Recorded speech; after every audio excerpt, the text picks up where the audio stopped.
बेटियां कभी बोझ नहीं होती है कि कौन कहता है दुनिया रोशन केवल चिरागों से होती है, बेटियां भी समाज को रोशन करती है। ये 9 बेटियां हैं, दूजन होते तान टूरी टूरी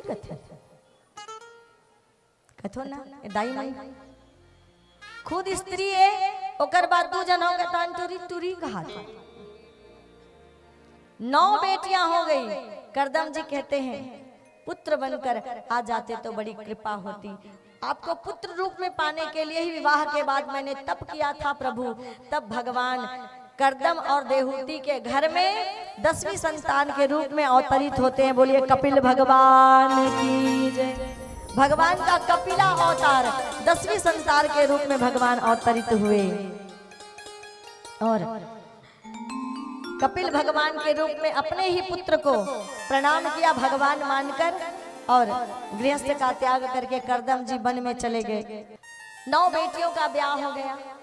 एक दिन माता देहूती सोचती है कि अपने मेरा पुत्र तो बड़ा ज्ञानी है, भगवान का अंश है मेरा पुत्र, तो क्यों ना मैं अपने पुत्र के साथ भगवत चर्चा करूं और भागवत धर्म के विषय में मैं ज्ञान प्राप्त करूं।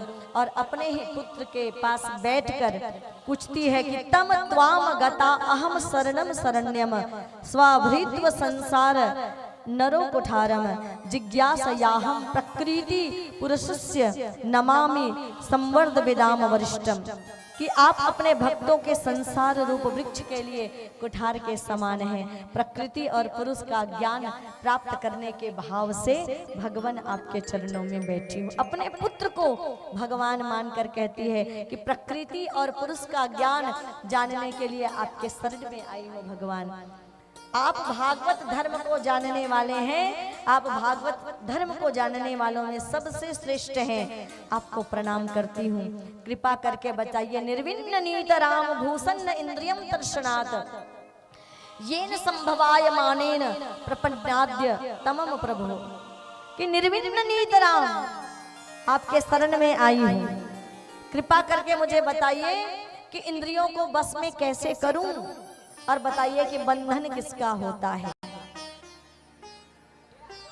ये दुष्ट इंद्रियां मुझे अपनी ओर खींचती है। आंख सुंदर रूप देखना चाहती है, कान सुंदर संगीत चाहती है, जीभिया सुंदर स्वाद चाहती है, घ्राण सुंदर सुगंध चाहती है, त्वचा सुंदर स्पर्श चाहती है, अच्छा स्पर्श चाहती है। कैसे अपने इंद्रियों को बस में करूं? कहा कि प्रभु मेरी स्थिति बिगड़ रही है, कृपा करके मेरा मार्गदर्शन करके मुझे ज्ञान प्रदान कीजिए। और तब कपिल भगवान ने कहा कि अहम सर्वेषु भूतेषु भूतात्मावस्थिता सदा। कि हे माता, अच्छा एक चौपाई सब जानते हैं, सिया राम में सब जग जानी और करहूं प्रणाम जोरी जुग पानी। इसका अर्थ भी सब जानते हैं कि सृष्टि के कण कण में चर और अचर में एक ही परमात्मा व्याप्त है। हर जीवों के अंदर एक ही परमात्मा है। सिया राम में सब जग जानी। एक तरफ तो कहते हैं सिया राम में सब जग जानी, और दूसरी तरफ हमारी नजरें ही भेद कर देती है। अहम सर्वेषु भूतेषु भूत आत्मावस्थिता सदा तम वज्ञाय माम भर्त्या कुरुते अर्च विडम्बनम। ये सिया राम में सब जग जानी का जो अर्थ है ना, ये श्लोक का भी यही अर्थ है। अहम सर्वेषु भूतेषु। भगवान कपिल कहते हैं कि संसार के सभी जीवों के अंदर भूत आत्मा अवस्थिता सदा, सभी जीवों के अंदर मैं परमात्मा ही निवास करता हूँ। और मुझ परमात्मा को जिन्होंने सभी जीवों में सभी प्राणियों में नहीं देखा, उनको उनकी किसी प्रकार की पूजा में मैं प्राप्त नहीं होऊंगा, किसी प्रकार के यज्ञ में मैं उन्हें प्राप्त नहीं हो सकता।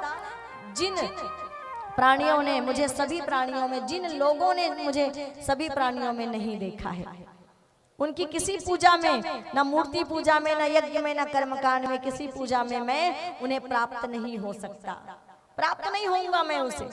कितने कर्मकांडी, कितने ज्ञानी तरस रहे हैं भगवान की एक कृपा दृष्टि के लिए, एक भगवान की झलक देखने के लिए। पर कई सतयुग त्रेता द्वापर कई चतुर्युग निकल जाता है तप करते करते कि भगवान का दर्शन नहीं हो पाता है।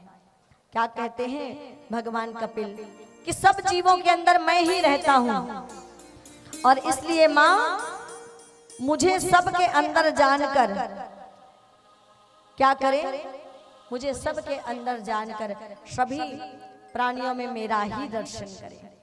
और क्या कहा कि इंद्रियों को बस में करने की एक बात सुखदेव ने बताई महाराज ने, और इंद्रियों को बस में करने की बात कपिल भगवान बताते हैं।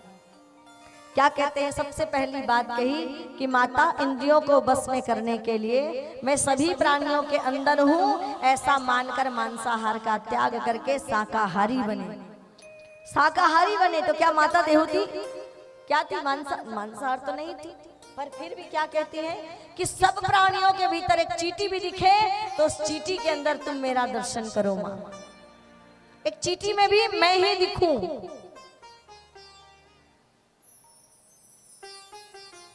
जिनको प्राणियों में परमात्मा नहीं दिखे, कभी मंदिर की मूर्तियों में भी उनको परमात्मा मिलेंगे नहीं,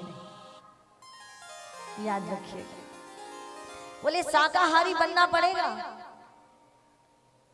कि जीवों को मारकर अभक्ष्य पदार्थों का भोजन न करें, क्योंकि मांसाहार माता मैं नहीं कहती, कपिल भगवान कहते हैं कि मांसाहार इंसानों का भोजन नहीं है, मांसाहार या तो पशुओं का भोजन है या मांसाहार असुरों का भोजन है, पिशाचों का भोजन है।